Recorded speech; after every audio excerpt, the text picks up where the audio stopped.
अस्सलाम वालेकुम मेरे दोस्तों, सजनों और बेलियो। मैं हूँ इजहार अहमद और वेलकम करता हूँ आपको किचन गार्डनिंग चैनल पर। कुछ लोगों को बोनसाई से बहुत ही प्यार होता है और कुछ लोगों को बोनसाई पौधे अच्छे ही नहीं लगते। लेकिन ये भी पौधे हैं, ये भी नॉर्मल पौधे की तरह ही ग्रोथ करते हैं। बस फ़र्क ये है कि ये छोटे से गमले के अंदर लगे हुए ऐसे लगता है जैसे ये बहुत पुराना दरख्त हो, पुराने दरख्त की तरह इसकी ग्रोथ बढ़ रही हो, तो इसको बोनसाई कहते हैं।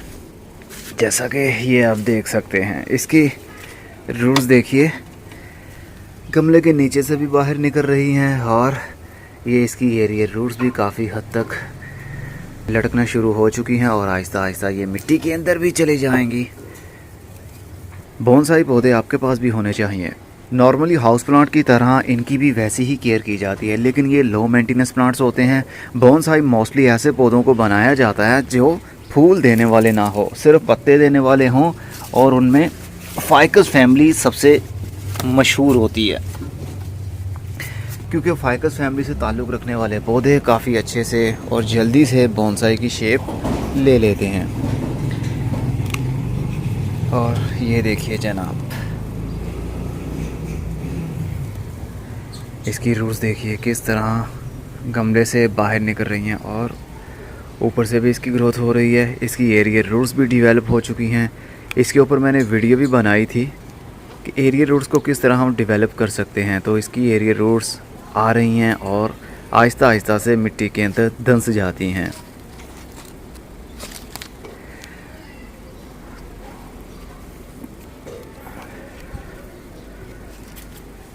तो बोनसाई पौधों से अगर आपको प्यार नहीं है फ़िलहाल के लिए, तो उनसे भी प्यार का दावा कर ही लें।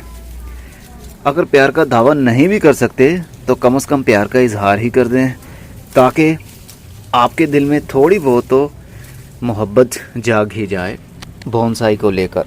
अब ये देखिए, असल में मैं बोनसाई के ऊपर ज़्यादातर वीडियोस इसलिए नहीं बनाता अब, क्योंकि बहुत से लोगों को पसंद नहीं है। लेकिन मैं सोच रहा हूँ इसके ऊपर वीडियोस बनाऊँगा, तभी आप लोग भी साथ साथ में मोटिवेट हुआ करेंगे। क्योंकि मैंने बहुत बार नोट किया, जब मैं आपको मोटिवेट करने के लिए कुछ बातें करता हूँ, कुछ वीडियोस बनाता हूँ, तो आप लोगों में से मोस्टली लोग वही करना शुरू कर देते हैं। वो कहते हैं ना कि लेवल ऑफ ट्रस्ट, तो आप लोगों का लेवल ऑफ ट्रस्ट मुझ पर बहुत ज़्यादा है, इसलिए वही बात बताना चाहता हूँ जो मुझे भी अच्छी लगती है और जो नेचर के लिए भी अच्छी है। अब हमारे घरों में इतनी जगह नहीं होती है कि हम बड़े बड़े दरख्त लगा सकें, ना ज़मीन होती है, इसलिए हमें ये शौक़ गमलों के अंदर ही पूरा करना पड़ता है, और जिसको बोनसाई कहते हैं। ये एक फ़न है, ये एक कला है, ये कुछ टेक्निक्स हैं जिसके थ्रू हम पौधे को बोनसाई बनाते हैं। ये देखिए, इसको अभी कंप्लीट हम बोनसाई तो नहीं कहेंगे, लेकिन कोशिश तो है। बोनसाई के रूल्स को फॉलो करना पड़ता है, ऐसे पौधे और ऐसी शेप देनी पड़ती हैं जिससे एक पौधा वाकई में ओल्ड दिखे। चलिए इसको रख देते हैं।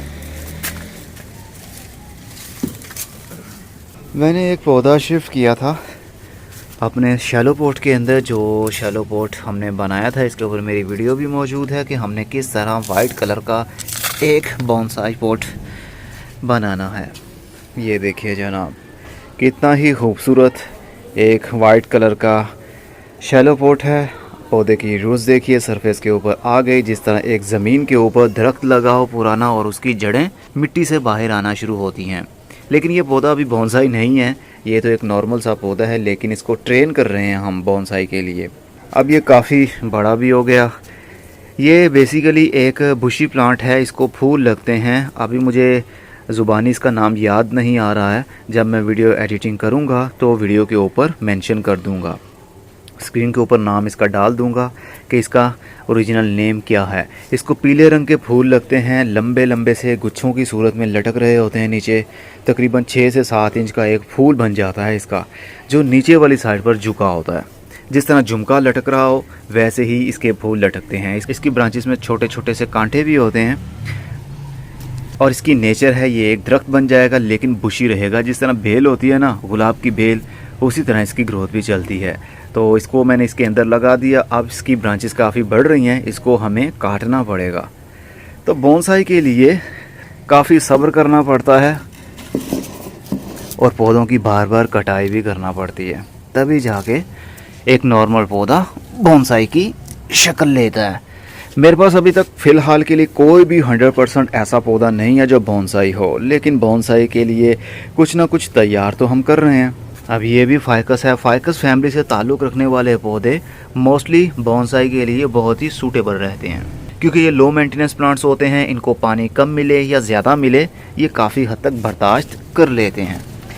अब ये देखिए जनाब, इसके टब के अंदर ये जो थर्मोकोल का डिब्बा है हमारे पास, इसके अंदर मैंने छोटे छोटे से ये ग्रीन आइसलैंड फाइकस के पौधे थे। तकरीबन इसको 2 या 2.5 साल हो गए होंगे इसी टब के अंदर लगे हुए।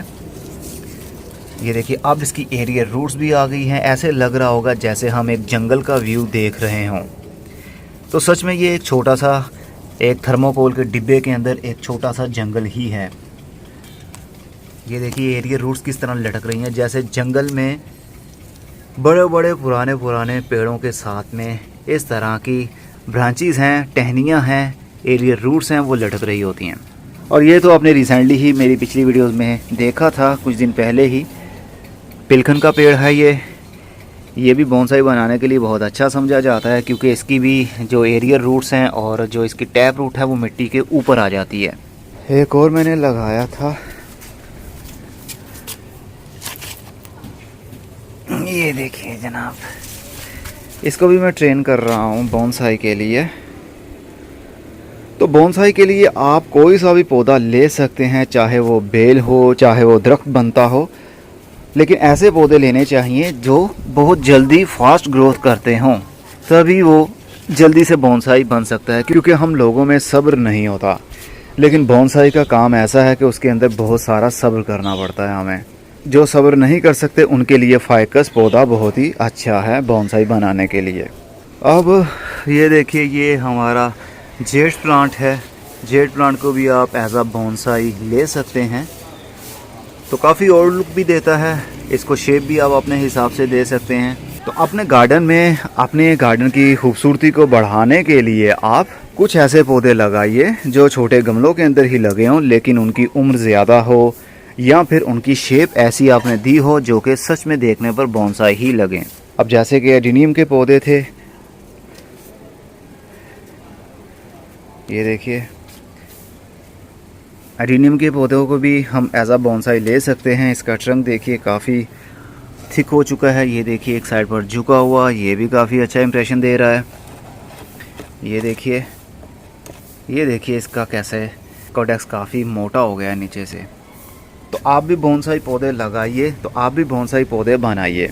फाइकस फैमिली से ताल्लुक़ रखने वाले पौधे जल्दी ही बोनसाई की शेप ले लेते हैं, जैसे कि ग्रीन आइसलैंड फाइकस है, पांडा फाइकस है। ये देखिए, ये आई थिंक पांडा फाइकस भी इसको कहते हैं, और लोकल ज़ुबान में इसको बॉडी फैक्स कहते हैं। फाइकस को पंजाबी में फैक्स कहते हैं। वैसे इसको ग्रीन आइसलैंड फाइकस भी कहते हैं। ये गोल पत्तों वाली शेप का आइसलैंड फाइकस है, और एक नुकीले पत्तों वाला भी होता है, जो कि अभी आपको बहुत सारे पौधे लगे हुए थे वो मैंने दिखाए, वो ग्रीन आइसलैंड फाइकस हैं, लेकिन नुकीले पत्तों वाले, ये वाले जो थर्मोकोल के डिब्बे के अंदर बहुत सारे लगे हुए हैं। तो चलिए एक और पौधा आपको दिखाता हूँ जो बहुत ही आसानी से आपको मिल सकता है। ये है पीपल का पेड़। ये मेरे गार्डन में खुद ब खुद ही उग गया था, तो इसको मैंने निकाला और छोटे से गमले के अंदर लगा दिया, और जैसे ही ये थोड़ा सा बड़ा हुआ तो इसको मैंने निकाला और ग्रो बैग के अंदर लगा दिया। अब इसकी ग्रोथ काफ़ी अच्छे अंदाज से बढ़ रही है, और यहाँ पर मैंने इसको पॉट लेयर भी किया है। यहाँ पर गमला बांध कर इसके अंदर पीट मोस भर दी है। हो सकता है यहाँ से इसकी रूटिंग शुरू हो जाए। रूटिंग शुरू हो जाएगी तो मैं यहाँ से इसको कट कर दूँगा, और ऊपर वाला पौधा हमारा बना बनाया हमें मिलेगा। और जो नीचे से ग्रोथ नई शुरू होगी, उससे ये वाला जो ट्रंक है ये और भी थिक हो जाएगा। जिस तरह देखने पर ऐसा ही लगेगा जिस तरह काफ़ी पुराना दरख्त हो। ये बरगद का पेड़ हो, पीपल का पेड़ हो, आप इसको अभी बोनसाई बना सकते हैं, क्योंकि इसकी ग्रोथ भी बहुत अच्छे अंदाज से बढ़ती है। कुछ ही महीनों में देखने पर ऐसे लगने लगता है जैसे बहुत पुराना दरख्त आप देख रहे हों। तो जो भी आपके पास पौधे हों जिसको आप समझते हैं ये वेस्ट हैं हमारे पास, इनकी कोई खूबसूरती नहीं है, इनको हम कहाँ पर रखें, तो उनकी आप प्रूनिंग करना शुरू कर दें, और आहिस्ता आहिस्ता उसको शिफ्ट करना शुरू कर दें छोटे गमलों के अंदर। इस तरह उस पौधे की ब्यूटी भी निकल आएगी, और साथ में देखने पर वो बोनसाई भी दिखेगा। ये तो आपके हाथों पर डिपेंड करता है कि किस तरह आप उसकी कटाई करते हैं, किस तरह कौन से गमले के अंदर उसको शिफ्ट करते हैं। देखिए, गार्डनिंग सिर्फ बने बनाए पौधे लाकर रखने में नहीं है। गार्डनिंग में हमें खुद से सीखने में मिलता है। हम खुद ट्राई करते रहेंगे, कुछ ना कुछ ऐसा करते रहें जो दूसरे ना करते हों, तो गार्डनिंग का मज़ा डबल हो जाता है। आप भी पौधों को, नॉर्मली पौधों को कटाई करके उनको छोटा कीजिए, उनको बोनसाई बनाइए, शेप अच्छी दीजिए, अपने गार्डन को और भी खूबसूरत बनाने की कोशिश करें। बोनसाई के ऊपर मेरी बहुत सारी वीडियोस मौजूद हैं। ये मैं कॉमन सी 4 वीडियोस डाल रहा हूँ। आप इनको देखेंगे, आपको बेसिक थोड़ा बहुत पता चल जाएगा। असल में मैं मास्टर नहीं हूँ बोनसाई बनाने में, ना ही मुझे इनकी टेक्निक्स का पता है। बस थोड़ा बहुत जो जानता हूँ वो कभी कभी आप लोगों के साथ में शेयर करता रहता हूँ। अब मैं चलता हूँ। खुदा हाफिज़, good bye, see you and tata, और अपना बहुत सा ख्याल रखिएगा।